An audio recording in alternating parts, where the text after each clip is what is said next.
உங்களுக்கான இன்றைய பிரபஞ்ச வார்த்தை. இறைவனை உணர்ந்தால் இருப்பதை கொடுப்பார், இருப்பதை கொடுத்தால் இன்னமும் கொடுப்பான். செல்வந்தனாக வாழ இன்றே கொடை செய். கொடை செய்பவனுக்கே கோடிகள் சொந்தமாகும். தன்னலமற்ற தொண்டு செய்தால் தரணியே போற்றும் உன்னை.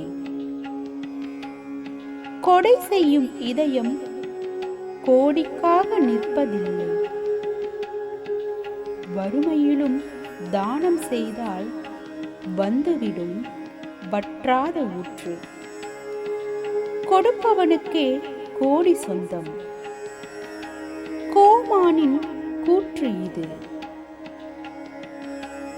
வாழ்க வளமுடன்.